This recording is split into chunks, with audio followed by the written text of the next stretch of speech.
आकाशवाणी भोपाल से प्रस्तुत है कार्यक्रम आजकल। विषय है आजादी का अमृत अनमोल है। आलेख डॉक्टर ब्रह्मदीप अलोने। आप अध्यापक और लेखक हैं। वाचन स्वर दीपा सिंह।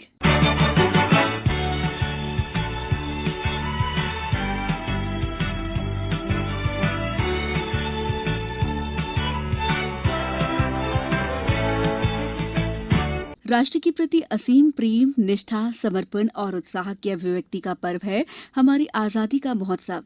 नेताजी सुभाष चंद्र बोस, जवाहरलाल नेहरू, भगत सिंह, चंद्रशेखर आजाद, लक्ष्मीबाई के साथ कई नाम और अनाम आजादी के मतवालों के शौर्य और साहस को याद कर उन्हें कोटि कोटि प्रणाम करने का अवसर है हमारी आजादी का महोत्सव। बापू की सीख और विनोबा के मूल्यों को अपनाने का संकल्प है हमारी आजादी का महोत्सव।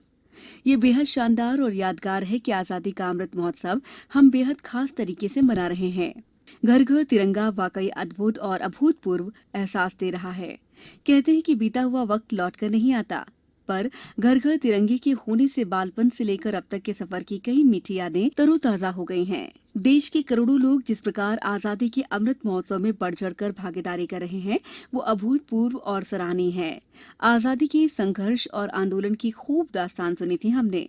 इस बार आजादी के अमृत महोत्सव में हमारे नौनिहाल और युवा आजादी के मूल्यों और आदर्शों को समझ रहे हैं। ये बहुत ही प्रेरणादायक है। राष्ट्र ध्वज तिरंगा हमारी स्वतंत्रता, मानवीय गरिमा, राष्ट्र के गौरव, देशभक्ति और राष्ट्र की एकता तथा अखंडता का प्रतीक है। भारत के ध्वज के सबसे शीर्ष पर केसरिया रंग की पट्टी है, जो देश की शक्ति और साहस का प्रतीक है। बीच का सफेद रंग सभी धर्मों का सम्मान और शांति से जीने की प्रेरणा देता है। सफेद पट्टी के ठीक बीच में चक्र है, जो हमें सदैव प्रगतिशील रहना सिखाता है। तिरंगे की सबसे निचली हरे रंग की पट्टी देश के विकास और समृद्धि का प्रतीक है। तिरंगा हमें देश के लिए बलिदान हुए शहीदों की याद दिलाता है। तिरंगा देश की वो प्रेरणा है जिससे देश ने कई क्षेत्रों में अभूतपूर्व प्रगति की है। हमारे देश के वैज्ञानिकों की महान उपलब्धियों से समूचा राष्ट्र गौरवान्वित हुआ है।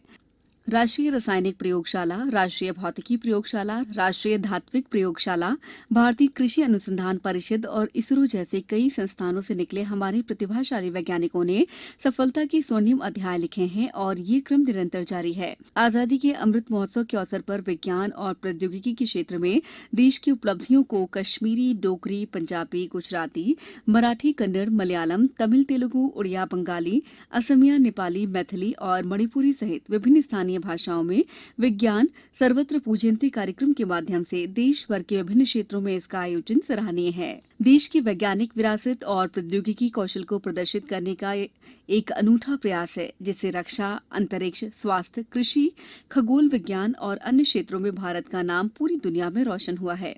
विज्ञान और प्रौद्योगिकी ने आजाद भारत की मजबूत आधारशिला रखी और देश के आर्थिक और सामाजिक विकास में भूमिका निभाई है। दुनिया के अग्रणी कृषि राष्ट्र बनने की हमारी सफलता भी अनुपम है।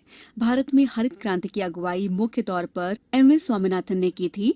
1967-68 से लेकर 1977-78 के बीच हरित क्रांति की वजह से भारत एक खाद्यान्न की कमी वाले देश की श्रेणी से उठकर दुनिया के अग्रणी कृषि पैदावार वाले राष्ट्र में शामिल हो गया। विकास की यात्रा सभी क्षेत्रों में अनवरत जारी है।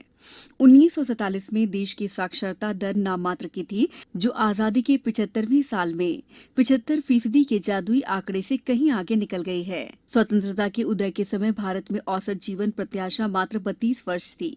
विश्व स्वास्थ्य सांख्यिकी 2021 की रिपोर्ट के अनुसार भारत में कुल जीवन प्रत्याशा 70.8 वर्ष तक पहुंच गई है। इससे साफ है कि हमारे देश में शिक्षा और स्वास्थ्य के क्षेत्र में नित नए आयाम स्थापित किए गए हैं। हमारा आजाद भारत सभी का भारत है, जहाँ सामाजिक, आर्थिक, धार्मिक आधार पर कोई भेद नहीं किया जा सकता। ये सभी को पर्याप्त विकास और आगे बढ़ने का अवसर देता है। ये विचारों और आस्थाओं का सम्मान करता है। ये पुरुष और नारी के भेद को मिटाकर पारस्परिक सहयोग की भावना को मजबूत करता है। ये साझा संस्कृति का सम्मान सिखाता है।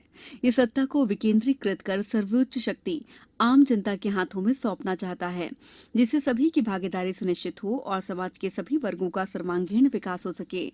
ये सौम्यवादी और पूंजीवादी आक्रामक विचारों को स्वीकार नहीं करता, बल्कि ट्रस्टीशिप जैसे उदार सिद्धांतों के बूते समाज में समन्वय और सहभागिता बढ़ाना चाहता है। आजाद भारत करोड़ों भारतीयों की स्वर्णिम उम्मीदों का प्रतिनिधित्व करता है। अमृत महोत्सव के रूप में ये उत्साह सफलताओं को गढ़ता हुआ प्रतिबिंबित भी हो रहा है। आजकल में इतना ही। दीजिए इजाजत। नमस्कार।